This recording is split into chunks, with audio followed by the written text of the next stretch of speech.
welcome to Dalton Gang Off Grid. So today we're having to do our study just a little bit early. We have to go up to his dad's place to go get some stuff, and we're kind of like on a time crunch, but we still wanted to do our study tonight. So we're just gonna do it a little bit early. So do you want to say anything before we get started? Nope.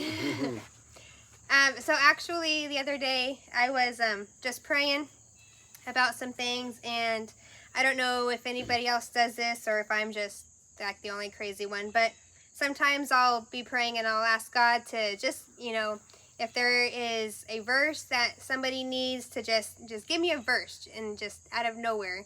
And sometimes he'll give me a verse and sometimes he doesn't. So the other day it was pretty cool because he gave me Proverbs 29:11, and when I went to go look it up, I thought, well, this is like perfect. So Proverbs 29:11 says, "A fool uttereth all his mind, but a wise man keepeth it in till afterward." And I spoke on this, it's probably been like 2 years ago, but it's still so true today, because we live, I feel like what I felt like God was trying to say is that in this time we live in such a such a time where you have to be witty, you have to think on your feet, you have to have comebacks, and if you don't, you're weak. But this Bible verse right here says the exact opposite. It doesn't say that you're weak. It doesn't say that you're dumb. It just means that you're wise. And a wise man, or excuse me, a fool uttereth all his mind, but a wise man keepeth it in till afterward. And how many times will we be arguing with like a loved one, or just arguing, and the first thing that comes to your mind, you just start spatting it off, and it doesn't help. It doesn't solve anything. It doesn't. It just makes things a lot harder, and your argument just builds, and it continues to build, and it just makes things worse. So, and I really feel like with this, it says keeping it in till afterward. One of the things that Scripture talks about is how we're supposed to just give things to God. So if you're having an issue, if you're having a problem, you're supposed to just give it to God and let God handle it. And that's something so hard for us to do. We think we're giving it to God, but then we're like, oh, well, let me try to do it this way. And when you're trying to take things, and you're trying to take little pieces and trying to take control of it, then you're not really fully giving it to God. And when you actually fully 100% hand it over to Him and let Him fix things or work out the situation, that is the afterward. That's when you can speak your mind, and that you can when you do that, you actually can speak with a clear mind, and it's not just spatting off the first thing that comes to your mind.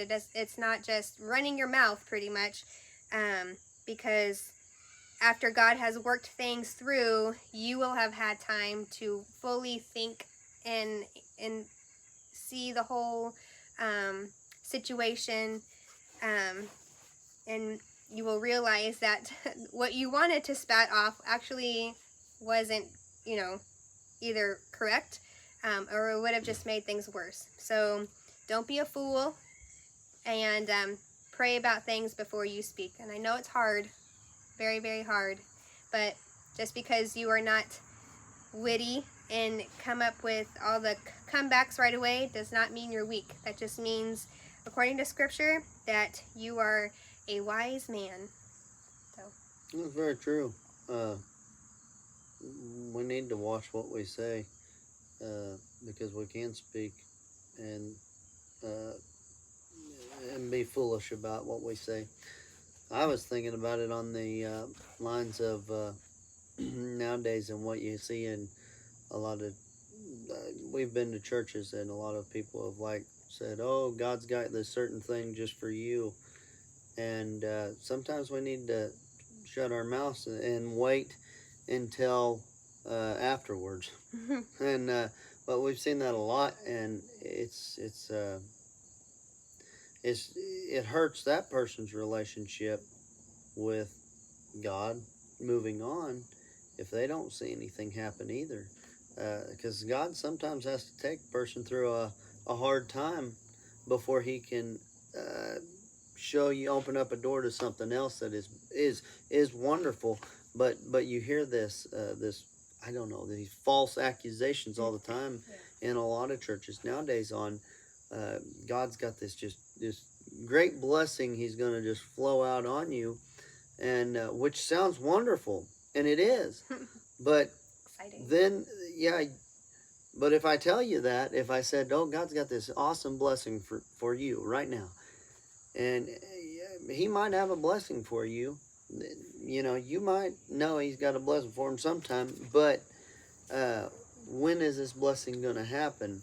And if you instill false hope in somebody that some blessing is coming upon them, and yet they're waiting around for this blessing and they're getting trials and tribulations, their hope in God is going to be diminishing.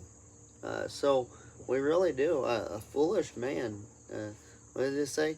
A fool uttereth all his mind, you know, and that's a lot of times what you know, not a lot of, it goes on a lot. Yeah. It does go on a lot, and it's not, I don't think it's something that is meant for bad. It's just our minds. You know, we want to see people excel, and we don't want to see people go through a struggle. We really don't. We're human beings. If we love somebody, we don't want to see them struggle, and I mean, but the thing is, it's like a parent. Sometimes your kids have to struggle a little bit through something to get them through that. Because if you just hand them out stuff, or if you sometimes you're helping is a little too much. Sometimes you got to say, okay, you need to do this chore on your own, or this thing here, you need to get through it on your own. And that's the same thing with this, is we don't want to see nobody suffer, especially one of our good church friends maybe, or somebody in our congregation. We don't want to see them suffer. So we speak these words of excitement over them, and I think it pumps them up at that time. But it's funny because I've seen a lot of that happen, and it's like it pumps them up for so long, but then it just goes away like that. It's all gone, and I don't believe God would do that. But you know, a foolish man, his mind gets in the way. It comes straight from his mind. But it says a wise man would keepeth his mouth shut. Maybe they know. See, this fool here too might understand some of what's going to happen later, but he won't shut his mouth, and it causes a confusion. Yeah. And this wise man, he knows what's coming and what's going to happen, but it says he keepeth his mouth, or he keepeth it in until afterwards. And until after everything's done, you know. And sometimes we need to do that. Sometimes, you know, it's like a kid, you tell them once to, hey, don't do that, you're going to get hurt. Oh, hey, don't go around that wasp nest, you're going to get stung. and they're like, whatever, they're going to go over there, they're going to rattle it or whatever they want to do. And, you know, you can't just keep telling them, listen, you're going to get stung, you're going to get stung. You know, they're going to have to eventually get stung. And then they're going to learn, hey, that thing hurt me. I don't want to keep doing that. And that's the same thing with our lives. If we keep saying, God's going to give you a brand new car and a brand new house and a brand new, you know, your disappointment level is going to be so, I mean, you're just going to be in the dumps all the time, because you're not going to be getting all this stuff. Not always. And you know, so then the way that I would see that is, you know, I think that God could be blessed, or we can be blessed by having somebody come back to us and maybe not say it at first, not right, just come out and say, "Hey, you're gonna have this blessing," but later on, when after it all settles and the blessing does come, then it's like, "Hey, God's just blessed you." Mm-hmm. That means more to you right then than it does hearing it maybe years prior, Mm-hmm. because like I said, to get to that point, you've got to go through a certain amount of troubles. Mm-hmm. So that's what I say. But you Yeah. too. I mean, you know, Oh, if there's many there's circumstances that that. verse Yeah. can go. I mean, wise men, uh, you know, we got to keep our mouths shut more than we open them. You know, and we've seen a lot. You know, people want to. Um, they want people to rely on them. They want people to be like, oh, you know, I want people to rely on me. I want them to know that I can help them. And so I think a lot of times, you know, our wanting for people to look at us, you know, higher, that gets in the way, and you become a fool, because then you're just, you know, you want to sound good to them. I've got all this knowledge, and I've got all this words from God, and I've got all this, you know, but do you really? Like, did you pray about it? You know, like, God will give you something. And you might have prayed about it too, and you know, you might have been praying about it, but God might be like, don't say nothing. Yeah, don't do it. And, you know, but our emotions, our mind gets caught up in the moment, and we're like, hey, I got something for you. Yeah, I got something for you.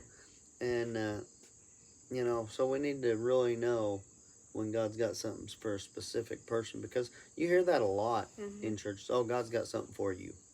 And, you know, if God really had something for them, it would excel that person. Oh, yeah. And, man, I don't know how many times I've seen it just plummet the other way. And that's sad, because, you know, you think about it, God would, I mean, if God's doing something, there's something that's going to come out of it. And it's not, if somebody says you're going to be blessed, it's not going to be the opposite. No. So, and also too, when people have done that, like for us, you know, oh, you know, God's given us something, like a word for you. If you will know, I believe, and correct me if I'm wrong, but I feel like we would know if it really was from God or not, because I feel like the Spirit will give us a sense of peace, like, yes, this really is for you. I think, yeah, you know, or how Christians many times, would, yeah. No, not everybody. No.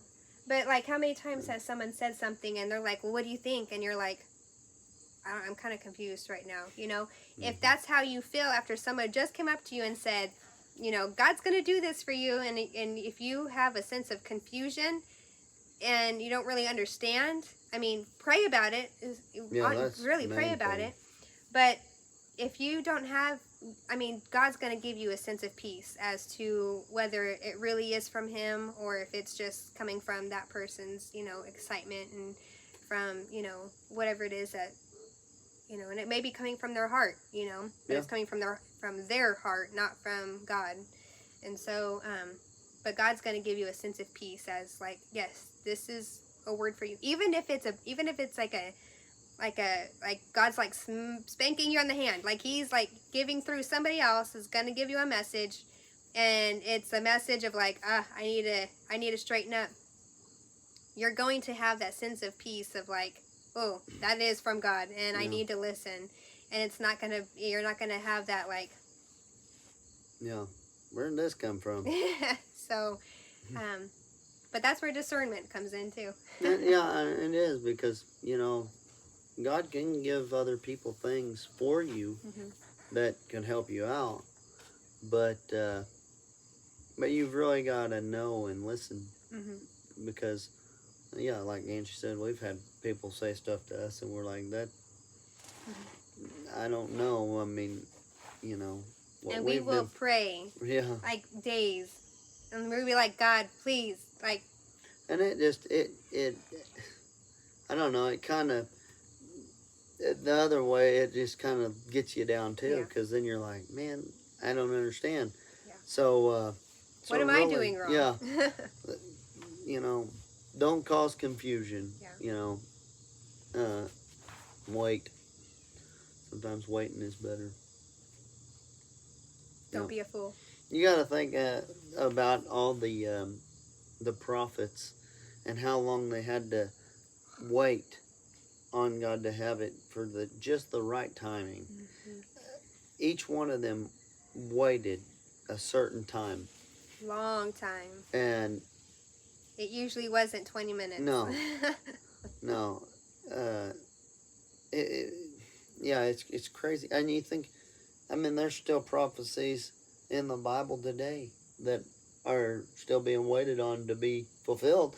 I mean, they've been told, but they're waiting, and it's just, it's so crazy to think about, that all them people waited, so why can't we just hold our tongue a little bit? We think we got to go out and spread it right now. Do it right now.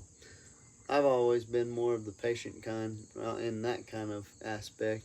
Not me. And Angie's not, but I like to hold my tongue in a lot of stuff and look around. We was up in Warsaw one time and talking about that. We got blessing cards, blessing cards this week. Oh yeah. So I'm gonna hand them out. But blessing cards. We was handing out flyers for a gospel singing we was doing up in Warsaw, and we was up there, and Angie was real ready to go, and just real anxious, I guess you could say. And go. And I'm like, I was wanting to, but I was like, there's just somebody's gonna come up. Anyways, we wound up meeting two really awesome people up there, and kind of become good, decent friends with them, and it was all big, just waiting. Yeah. I know it aggravated Angie to wait around, but maybe we would have been at some other place, or maybe we would have ran into him another place, but it was still a blessing for me too, even though I was sitting there like, there's all these people I wanted to just go, and it would have been a good thing. If you look at, it like, hey, we're handing out these flyers, we're telling people about Jesus, why can't we just go? But Randy, he's over here thinking, look, okay, God's got something, hang on a second. But Angie, it's her idea to go out and do stuff. I'm not much of a go out and doer, but she's the one that had it, and I was like, all right, I'll do it. No, but we was there, and it just all worked out. It was her that got me there, and it worked out really good. But I was blessed, even in the long run, because we met awesome. two gentlemen who do prison ministry, and now we have a lasting fellowship with these two gentlemen from a couple hours away, and we've got more support, and if he would have listened to me and we would have went, then we would have missed them too, because they were on bikes and they could have gotten their vehicle and drove off while we were talking to somebody else. And so, we just got to be. You got to be. Sometimes you just got to wait, and sometimes you got to go. I mean, it's just, but you've got to just learn to listen to God, I guess, on that. Learn to pray. Learn to pray. Yep. Yeah, praying's a real big one. But anything else? That's all I got this time. Pretty good. All right. Don't be a fool. Y'all have a blessed week, and we'll see you next Sunday. If not before then. Love you. Wait, how do I stop it again?